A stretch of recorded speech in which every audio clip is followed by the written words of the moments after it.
This is the Tech Phantom, and welcome to episode number 8 of this Dark Souls walkthrough. And in this series, we are telling the tale of Conan in the land of Lordran. And in this episode, Conan has decided to venture further into more dangerous and more perilous territory down below. Conan noticed that the crestfallen warrior was not at his usual perch near the Firelink Shrink bonfire. Perhaps the warrior had finally been fed up by the snoring from Frampt and had left. Conan proceeded down to the New London ruins. He passed some hollows that had gone completely mad. And unfortunately, upon reaching New London ruins, he was also attacked by a hollowed, crestfallen warrior. So the crestfallen warrior had finally hollowed out. He had been becoming more depressed and more morose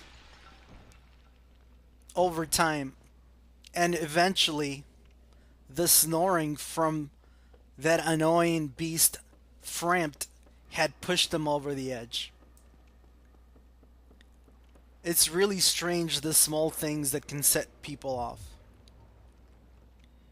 Something as ridiculous as a snore had set off and had hollowed the crestfallen warrior.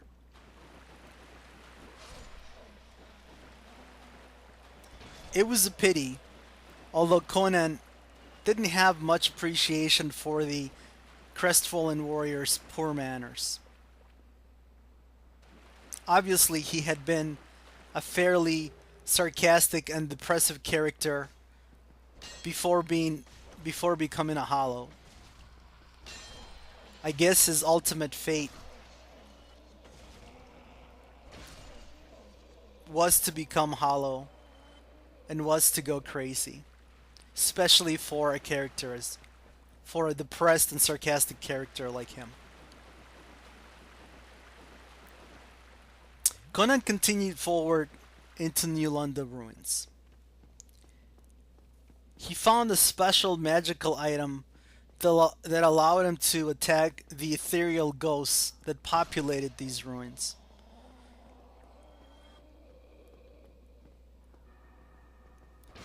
Many of the denizens of Lordran in Dark Souls were magical or had magical characteristics to them. The ghosts were no exception. Normally you couldn't interact with them, you couldn't hurt them, but they could interact with you and they could hurt you. But thanks to an item, Conan had found the ability to hurt and to kill the ghosts for a limited amount of time.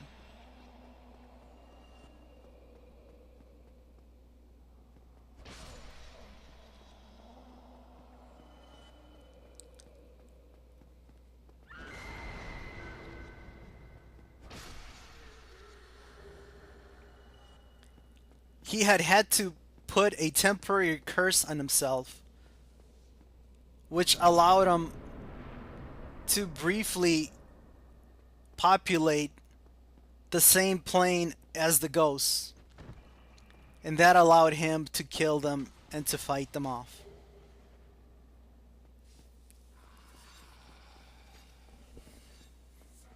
The ghosts had long and cold arms that stretched out and tried to grab you in a deadly embrace. And they use magical and lightning weapons of parrying daggers and daggers. They were small but deadly. especially since the ghosts tended to clump up in packs and could attack you from all sides. Their deadly embrace drain your vitality and also put you to sleep for a few seconds, giving them plenty of time to further encircle you and kill you.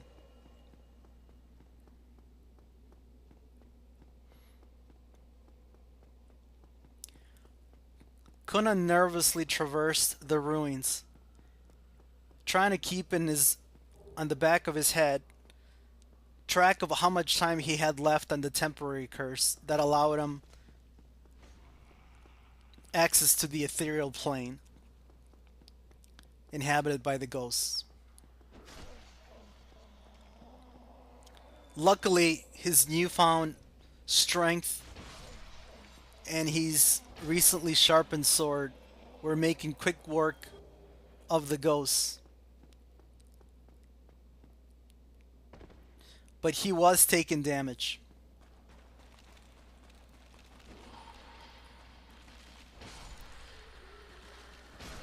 Conan did not know where these ghosts came from. They were both male and female versions. And for whatever reason, the female versions were actually stronger and could shoot out lightning attacks from their fingers. Eventually, Conan made it to the top roof, where he found This is a surprise. I don't get a healer. visitors, except for ghosts. Do you have some business here? My name is Ingrid. I'm an old man, bound to these parts, but I don't mind a chat. I may even be of some help.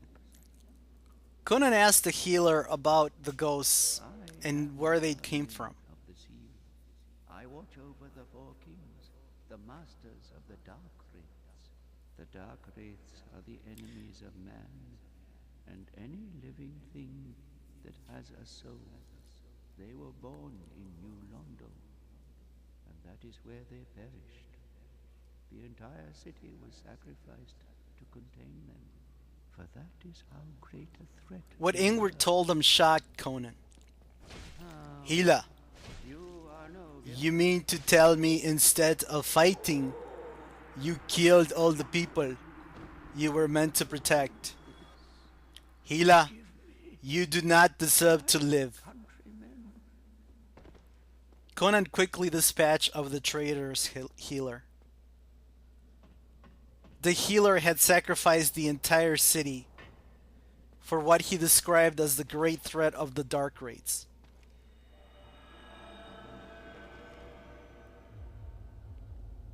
Conan could not believe that the Remedicians of New Londo, the healers, had decided to kill the entire city instead of bravely fighting the Dark Wraiths and trying to protect the denizens of the city, which is what they were meant to do. That was their original vow. It now became clear to Conan where all the ghosts originated from. The ghosts were the spirits from the rotting corpses that had been drowned by the Remedicians of New Londo when they sealed the city and they tried to contain the Dark Wraiths.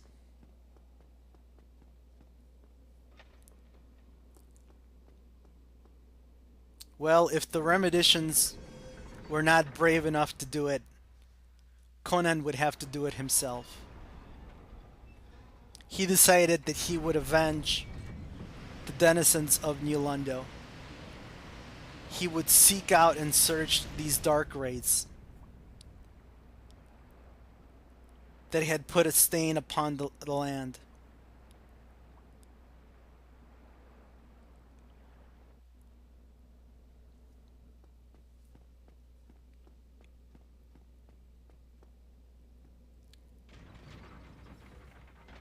Inwood had described the Dark Wraiths as nothing more but a very, very large threat Conan did not know what kind of foe he would have to face.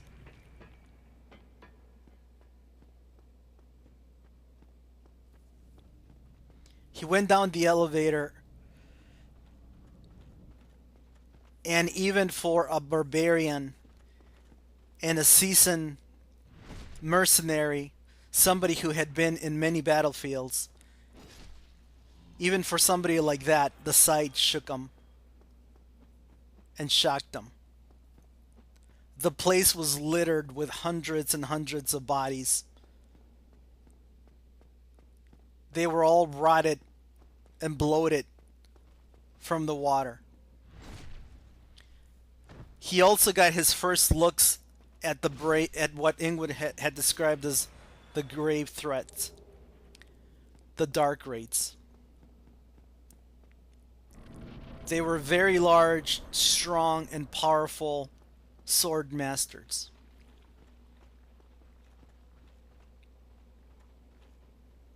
They fought much like Conan,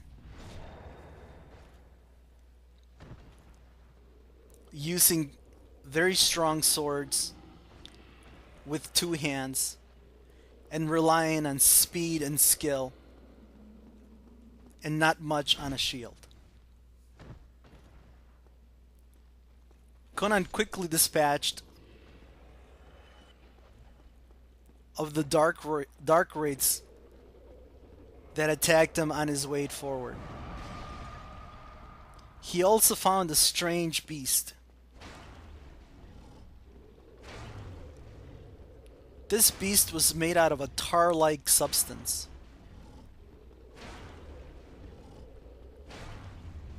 It was a mass of souls. The spirit of the hollowed corpses had turned into a tar-like goo and had merged together. The hollowed spirits in their crazy state became this gigantic mass of souls creature.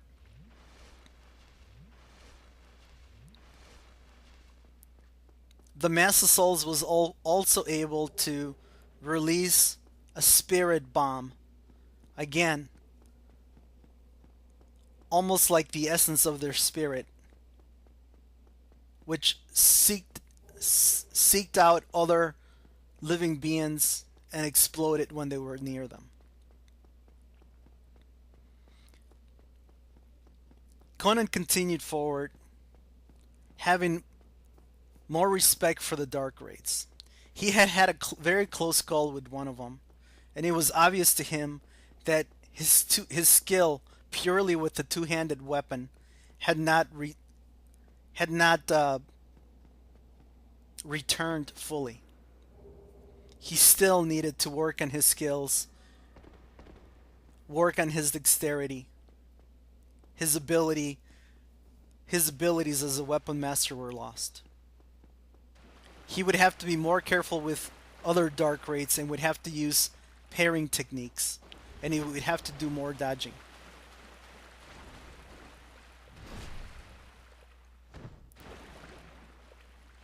The strategy appeared to work better on the next dark raid that he encountered.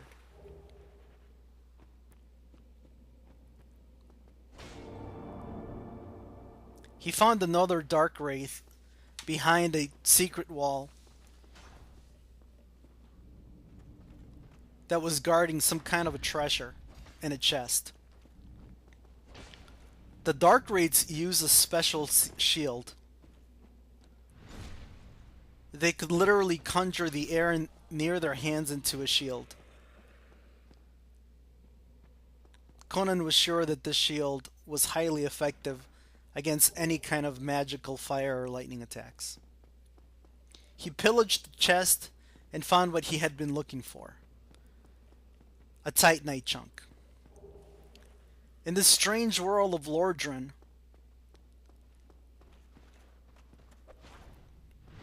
iron ore was called titanite.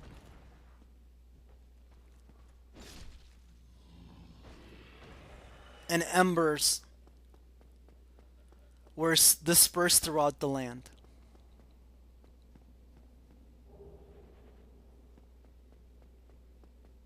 He had found a very large ember, and he had also found large chunks of iron ore, large chunks of titanite. With these materials, he would be able to finely ground and hone his claymore by giving these materials to a master craftsman, to a blacksmith.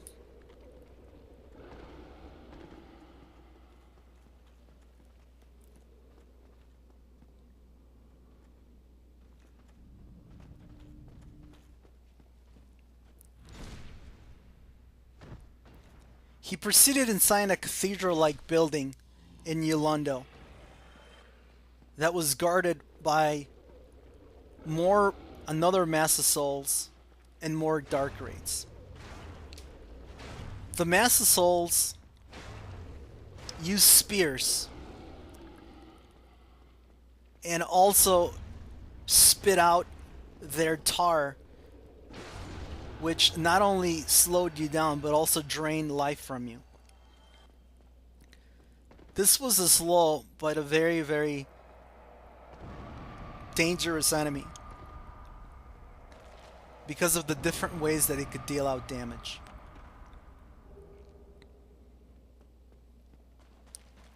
The Dark Rates of Yolando understood the value of sharpened weapons and reinforcement materials. Titanite chunks were locked in chests, and he could also loot chunks from the Dark Rates themselves.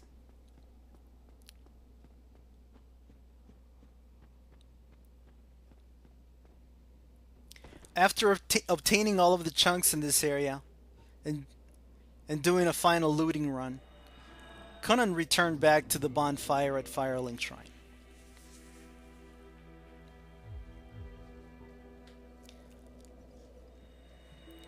As usual, it was time to enjoy the spoils of his latest adventure.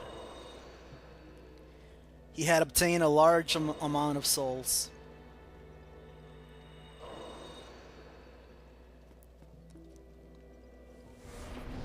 It was time to continue working on his fortitude, on his constitution.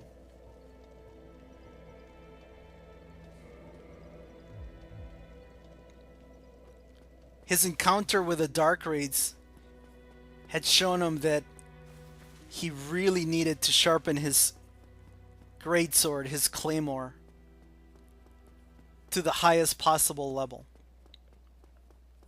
On the way to the blacksmith, he chatted with Petrus. Lost, where might she be? And would she be safe? The shady character made a reference to Rhea. The poor girl was probably down deep in the catacombs, along with her two protectors, Vince and Nico. Those clerics were not true warriors.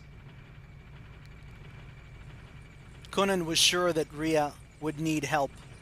He felt sorry for the poor girl and decided that as soon as he would be able to, he would head down to the catacombs and try to offer his help. She is a damsel in distress. I must help.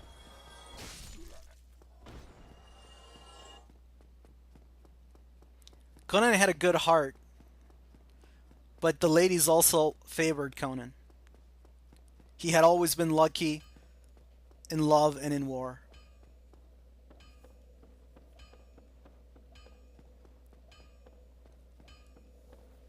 Conan finally arrived to see his old friend, Andre of Astora, a true master blacksmith.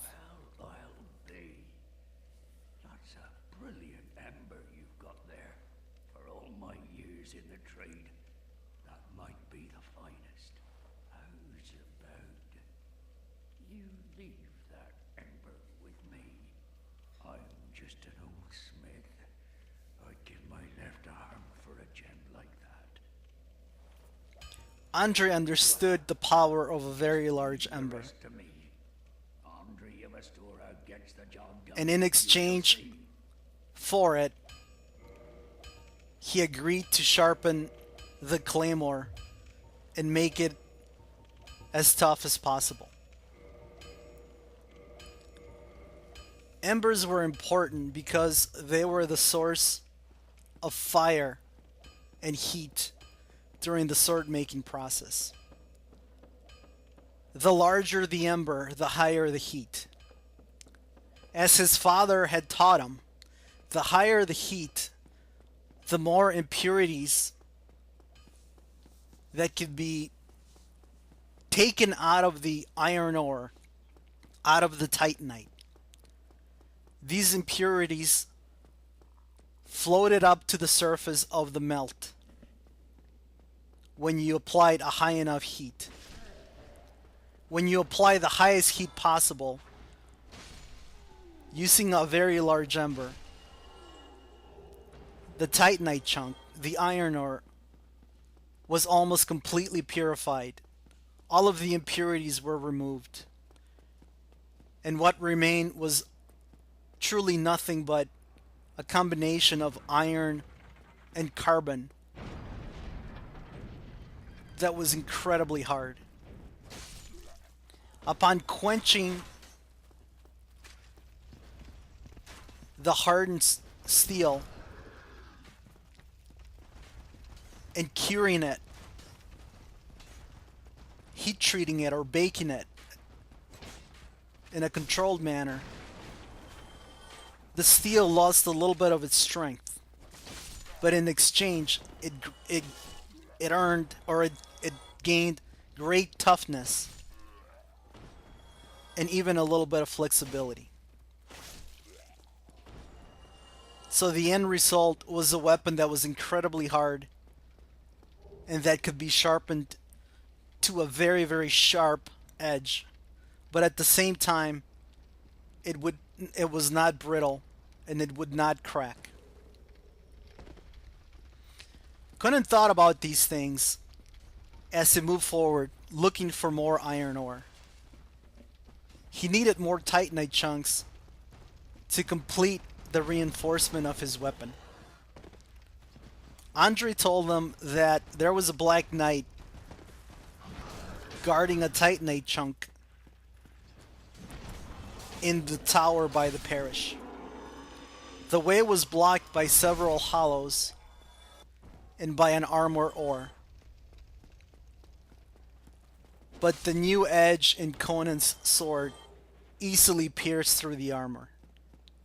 Conan could just imagine how strong his weapon would be once he completed the reinforcement. He needed one more titanite chunk. Up on top the tower, he found the Black Knight with a very large sword. A great sword. The Black Knight attacked with unusual quickness and knocked Conan down, but Conan was able to recover, looted the Titanite chunk, and returned to Firelink Shrine. He used the fires in the bonfire to infuse his weapon with the iron ore with the Titanite chunk. Andre had told him that there was one final step in the purification process. He needed to find the most powerful of the iron ores, the most powerful titanite. It was called a titanite slab. It was extremely rare.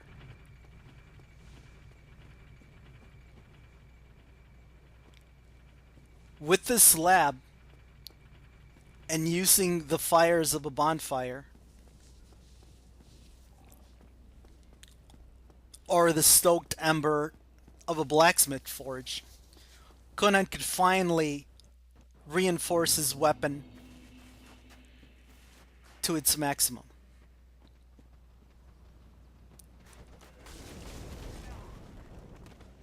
As he continued searching for the slab, he was accosted by many hollows wielding torches. He almost died to their running, lunging attacks. He remembered what his father had told him about fire.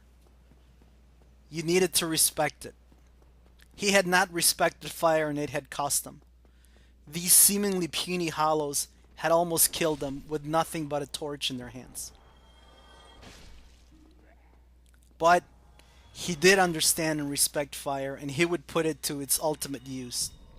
He cast power within on himself and quickly felt invigorated and very, very powerful. He knew, however, that his life force was draining during the time that the incantation lasted, and gave him the renewed strength and fortitude. According to Andre, the Titanite slab was the prized possession of the stray demon in the Northern Asylum. Conan had traveled here and had finally found the stray demon. This was a large beast with an immense amount of life. As a demon, he used a magical staff, a catalyst, to produce a fireball incantation in front of him. He could also wield the catalyst as a mace and pound you with it. Conan had to be careful. He had been hit by the magical attack from the catalyst and had almost died. He continued his attack. He used a different strategy than before. Conan was a master tactician. He keenly observed that it was better to not lock on his target, because that allowed him the freedom of movement to dodge the fireball attacks, the magical attacks. The tactics worked. The stray demon was down, and the Titanite slab was his. This is the place where Conan had first been transported by the Wizard of the Mounds. He wanted to see his jail cell. On the way, he met another Black Knight. He did a quick parry, riposte, and a great attack. Looted the Titanite chunk from the Black Knight and found a doll, a peculiar doll in his cell. Apparently some poor child had been held there after he had left. Conan returned to Firelink Shrine and he finished the reinforcement of his beloved claymore. It was now all powerful and as strong as it could get.